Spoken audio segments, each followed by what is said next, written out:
Assalamualaikum warahmatullahi wabarakatuh. Alhamdulillah, alhamdulillahi rabbil alamin, wassalatu wassalamu ala asyrafil anbiya'i wal mursalin, Sayyidina Muhammad wa maulana wa ala ali wa ashabi ajmain, amma ba'd. Pertama-tama dan yang paling utama, marilah kita memanjatkan puji syukur atas kehadirat Allah Subhanahu wa taala yang telah memberikan kita nikmat kesehatan serta nikmat kesempatan sehingga kita masih sempat berkumpul di tempat yang membarokah ini. Tak lupa pula kita kirimkan salawat serta salam kepada baginda Nabiullah Muhammad SAW yang telah membawa kita dari tempat kehinaan menuju puncak kejayaan insyaallah. Adapun judul ceramah singkat yang akan saya sampaikan pada kali ini adalah kisah seorang pemabuk yang sangat dicintai oleh Rasulullah SAW. Hadirin wal hadirat rahimakumullah. Pada zaman Rasulullah SAW, ada salah satu pemuda yang setiap hari itu hobinya mabuk-mabukan, menjahili orang-orang, akan tetapi sangat dicintai oleh Allah Subhanahu wa taala. Siapa lagi kalau bukan Nuaiman?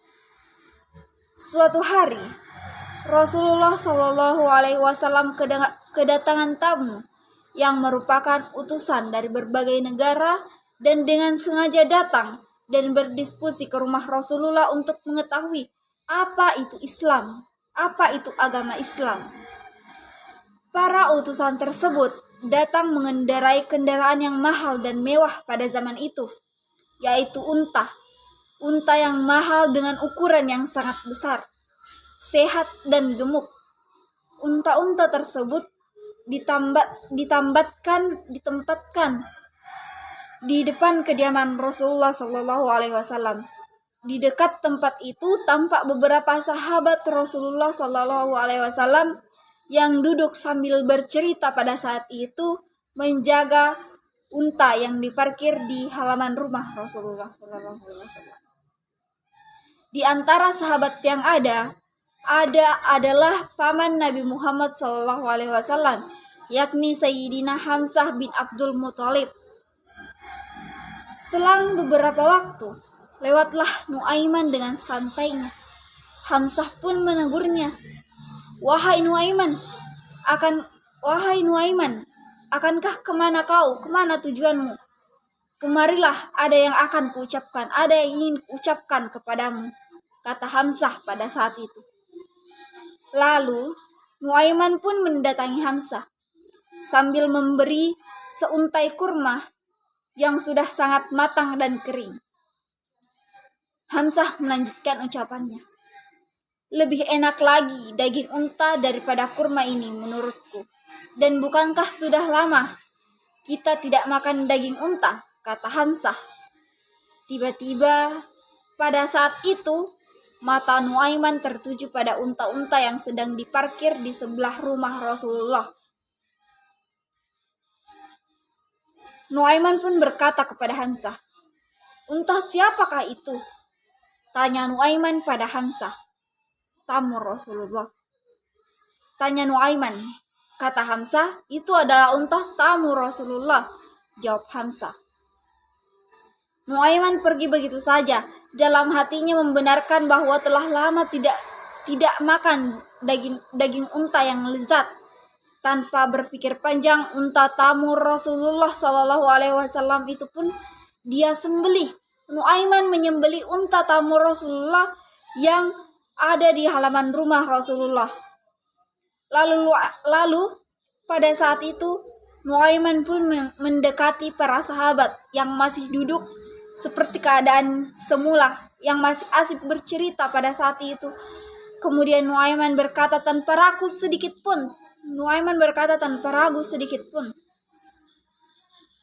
Adakah di antara kalian yang masih tertarik dengan daging unta? Kata Nuaiman, sambil tangannya menunjuk pada unta yang paling besar dan gemuk. Yang kepala unta tersebut sudah tergeletak di tanah berlumuran darah. Awalnya para sahabat bingung dengan ucapan Nuaiman. Namun setelah melihat unta tergeletak di tanah yang bersimbah darah, para sahabat pun kaget dan tidak percaya atas apa yang telah terjadi. Di antara tamu itu ada yang keluar dari dalam rumah Rasulullah SAW. Kemudian betapa terkejutnya tamu tersebut ketika melihat salah satu dari untanya ada yang mati karena telah disembelih. Kemudian tamu itu kembali masuk ke rumah Rasulullah dan keluar bersama Rasulullah SAW. Belum lagi Rasulullah SAW berucap sepatah kata pun, para sahabat berkata, "Ya Rasulullah, ini adalah ulah Nuaiman." Rasulullah pun memerintahkan beberapa sahabat untuk mengganti unta yang telah disembelih. Rasulullah mengganti unta yang telah disembelih itu 2 kali lipat dan 2 kali lebih besar, 2 kali lebih gemuk daripada unta yang telah disembelih Nuaiman. Nuaiman sadar kalau ulahnya itu menyebabkan ia akan dimarahi oleh Rasulullah SAW.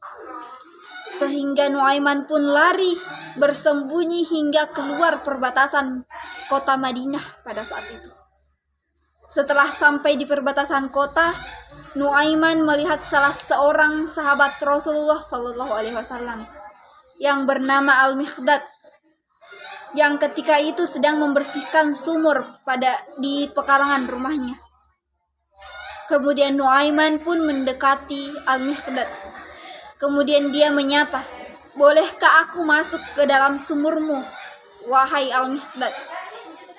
Ada apa sebenarnya yang terjadi sehingga engkau ingin masuk ke dalam sumurku seolah-olah ingin hendak bersembunyi?" kata Al-Miqdad. Nuaiman pun lalu menceritakan kejadian sebenarnya dan alasannya bersembunyi. Al-Miqdad pun mengizinkan.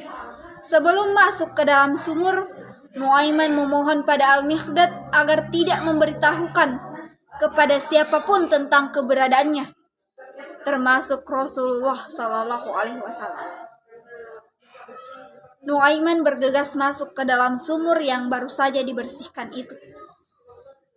Selang beberapa saat kemudian, datanglah Rasulullah beserta rombongannya bersama beberapa sahabatnya.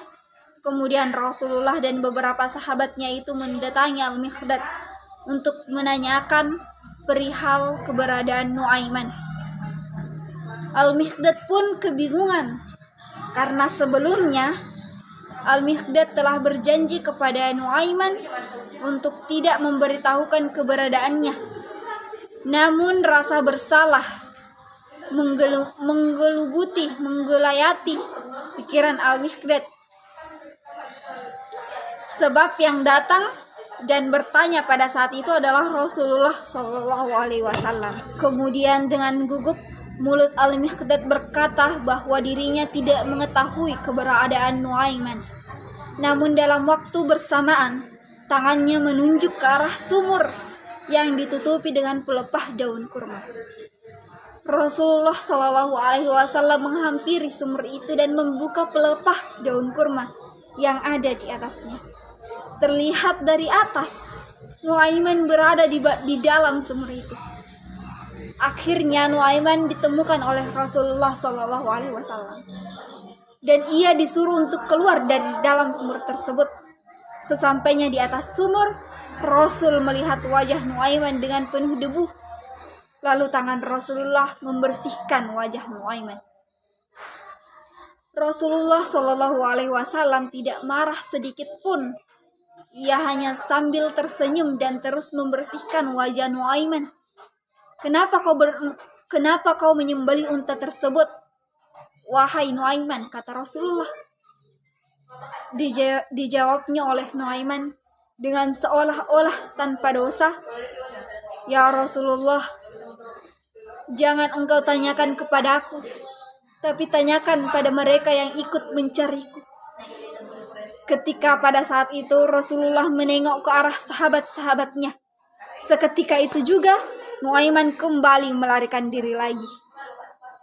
Ketika Rasulullah mengetahui kalau Nuaiman telah melarikan diri lagi, beliau bersama para sahabatnya hanya tersenyum melihat kelakuan Nuaiman pada saat itu.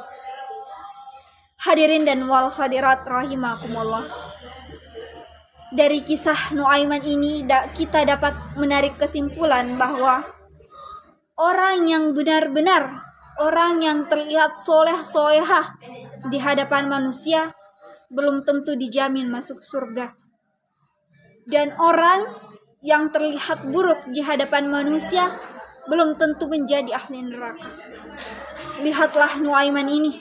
Nuaiman adalah seorang pemuda pemabuk yang setiap hari kerjanya mabuk-mabukan, menjahili para sahabat Rasulullah, tetapi ia sangat dicintai oleh Rasulullah dan dijamin dengan Allah, dijamin oleh Allah masuk surga sambil tertawa. Itulah tadi sedikit kisah singkat yang saya ceritakan.